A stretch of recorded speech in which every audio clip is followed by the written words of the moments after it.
A thick, nauseating heat flushed up my neck as Uncle Richard's booming voice cut through the polite clinking of silverware.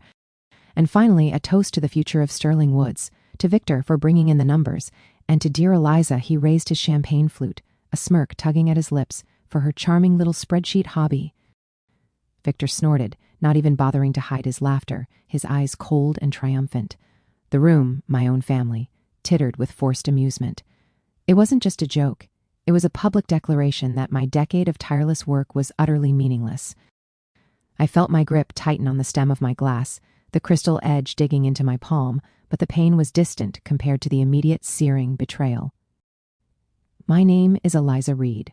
I'm a high-level logistics and supply chain consultant, and in that moment, sitting at the mahogany table that felt like a cage, I understood what had just happened. They hadn't just insulted my business, they had erased me. I'd spent my life avoiding the suffocating embrace of the family's furniture empire, Sterling Woods, building my expertise in the intricate, high-stakes world of global freight optimization. Victor, the golden boy, simply inherited his role. I managed a forced, brittle smile, but inside, a dark, cold switch flipped. Victor leaned in, his breath smelling of expensive brandy. Look, Elle, stop playing boutique. Just let Dad set you up with a real salary here. That consulting thing is cute, he whispered, condescendingly patting my shoulder. But we move real money. You'll never see scale. His fingers lingered too long, a patronizing gesture that made my skin crawl. He dismissed my 5 years of grinding sacrifice as easily as flicking dust off his tailored jacket. Cute. My entire self-worth shriveled, then hardened into a core of steel. He thinks he knows everything. I excused myself immediately. In the silent, gilded powder room, I stared at my reflection, the controlled exterior hiding a tremor of pure, concentrated fury. I pulled out my phone. I didn't call anyone. I checked my personal investment portfolio. A simple number glowed on the screen, $980,000. My personal capital. Hidden, silent, and completely separate from their world. They think I need their charity. They have no idea how wrong they are. The moment I returned home, shedding the uncomfortable dress like a snakeskin, my laptop was open.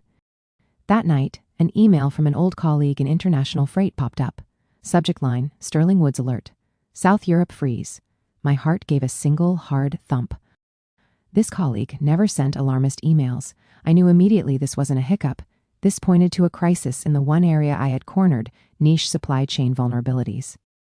I initiated a silent, external scan of Sterling Woods' public supply chain data, a legal, surface-level probe. My custom algorithm, built for high-risk flags, immediately glowed deep red. The signs of an unprecedented, raw material shipment delay were undeniable. They were hemorrhaging money, and they didn't even know the extent of it yet. Their arrogance is their only weakness, and I know exactly how to exploit it. 2 days later, the phone rang. It was Uncle Richard, his voice clipped, tense, and devoid of the easy geniality from dinner. Eliza, we have a situation, a minor stoppage overseas. You have some contacts, don't you? Some logistics friends? He couldn't even bring himself to say the word business. I kept my tone cool, almost bored. Oh, Uncle Richard, I'm sure your high-level executives like Victor have it under control. That's big company stuff. I let the silence stretch until I could hear his shallow breathing. He lowered his voice, desperation creeping in. This is family, Eliza. Just come in tomorrow. Victor needs to brief you on the specifics. We'll pay for your time, of course. I charge my standard rate hourly with a retainer, Uncle Richard, I stated, emotionlessly. No family discounts. He mumbled in agreement and hung up. I stared at the receiver, not angry, just clinically focused. The desperation smells like a $500,000 opportunity. Walking into Victor's sterile, mahogany office felt like stepping onto a battlefield. He was visibly stressed, papers scattered everywhere. He pointed to a stack. Look, forget the consultation jargon. Just tell us which freight forwarder to call. We need a name, now. This is costing us 5 figures an hour. I crossed my arms. I'm not here for a referral, Victor. I'm here to diagnose a potential system failure. You need a solution, not a contact. He scoffed, looking utterly dismissive. Fine, Elle. But don't waste my time. This is a favor, remember. Victor was called away urgently, leaving me alone with the sensitive internal documents. I didn't read the reports. I quickly photographed the metadata on the printouts, and specifically, the disorganized, panic-driven comments in the digital tracking logs. They were chasing symptoms, not the root cause. This confirmed my initial diagnosis, Victor's failure to act on a known risk. Back in my own office, I ran a full analysis on the documents. The truth was shocking. The financial loss was not 5 figures an hour, but closer to $400,000 per week. And the core problem was unique.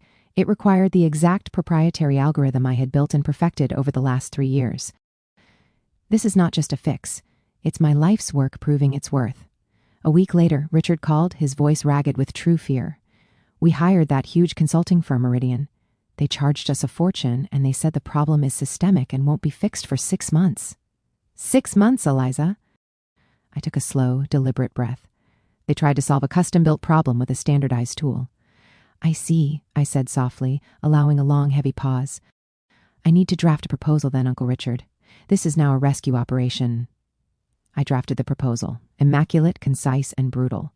The solution, 2 weeks maximum using my exclusive platform. The price, $500,000 upfront, non-negotiable. I also included a clause, 10% contingency bonus on all saved revenue exceeding the cost of the fee. My email was sent late at night. Subject, the solution, read page 3. The phone call came 30 minutes later. Richard was screaming, $500,000? Eliza, are you insane? You are family. You're extorting us. No, Uncle Richard, I corrected, my voice unnervingly calm. I am providing the only available solution to a problem that is bankrupting your company. You are losing $400,000 a week. My fee saves you millions. It is an investment, not an expense. He hung up spluttering. Moments after Richard's call, a different encrypted email appeared. It was a high-level headhunter from Sterling Wood's chief competitor, offering a massive 7-figure consulting contract to anyone who could solve the competitor's current supply chain difficulties. My internal monologue was triumphant. They are panicking about Sterling Wood's public weakness. My leverage just became absolute. Richard and Victor met me at a neutral downtown office. Richard looked pale, defeated. He slid the check and the contract across the table. Fine, $500,000. But you report only to Victor. He's the executive in charge. I didn't touch the paper. I fixed Victor with a cold, direct stare. No, the contract I sent specifies I report to the Board of Directors Audit Committee, and I require my 10% contingency. Otherwise, I walk. Victor's jaw dropped. Richard simply signed, his eyes vacant. The power had officially shifted. I began work the next day. Victor tried to hover, demanding hourly updates. I intentionally slowed my responses, providing answers in hyper-technical jargon he clearly didn't understand. I made him feel stupid, incompetent, and slow. This wasn't petty, it was tactical. He needed to be neutralized to do the work. He will report my competence, even as he resents it. While officially accessing the main server for my fix, I quietly ran a secondary protocol, an encrypted download of all of Victor's personal internal correspondence, including a detailed history of his last 6 months of spending and risk approval. This is not for revenge. This is insurance against a breach of contract. 72 hours in, the critical phase of the problem was neutralized. The first major shipment, worth millions, was secured. I saw Victor in the hallway on his phone, loudly taking credit to an unseen recipient. I walked past his glass office, paused, gave a small, cool, condescending nod, and continued walking. It wasn't a smile. It was a clear, silent message. I know what you're doing. I was summoned to the audit committee meeting. Miss Klein, the formidable head of the committee, was stone-faced. And Miss Reed, you estimated a $15 million loss avoidance. Our internal projections suggest it's closer to $25 million. Explain this discrepancy. I looked at Victor, who was sweating profusely. I used conservative estimates, Miss Klein. The problem wasn't the system, it was management failure to heed clear risk data. My fix corrected the data oversight. Victor stammered a denial, but the board's attention was now fully on me. Richard cornered me by the water cooler, his face twisted with wounded pride. You're humiliating, Victor. This is all because of that dinner. I was calm, detached.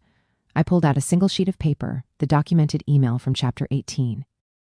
This email shows Victor overriding the risk assessment on the high liability supplier. This wasn't a joke, Uncle Richard. This was a $25 million mistake. I'm not humiliating him. I'm providing the facts to your board. He stared at the printout, utterly defeated. I finished the contract. Everything was running smoothly. My phone buzzed with a notification the final wire transfer had cleared. The contingency bonus was a staggering $2.5 million. But a new, unexpected email landed. It was from a whistleblower contact within Sterling Wood's HR department, warning of a catastrophic, looming intellectual property lawsuit that Victor had carelessly exposed them to. Victor didn't just mess up logistics, He put the whole company's future at risk. Victor cornered me by my car, desperate. "Eliza, you saved us. Please take a permanent role. We need you. Director of Operations." I stopped him with a raised hand. My voice was quiet, definitive. "Victor, I don't work for people who call my life's work a hobby. I own my company. You don't get to buy my loyalty after you tried to break my spirit." I paused, then slid a sealed envelope into his hand. "This is a courtesy. It contains all the data relating to the IP lawsuit. Fix your own mess. My business with Sterling Woods is officially concluded." I walked to my car and drove away, leaving him frozen on the pavement, clutching the evidence of his ruin. A week later, the news broke. A scathing article detailing the IP lawsuit and the massive logistical failure. Victor was placed on indefinite leave. Richard's name was mentioned in a polite but firm press release, announcing his early retirement from the executive committee. They lost everything, not because of me, but because of their own incompetence and arrogance. My phone rang incessantly with calls from them.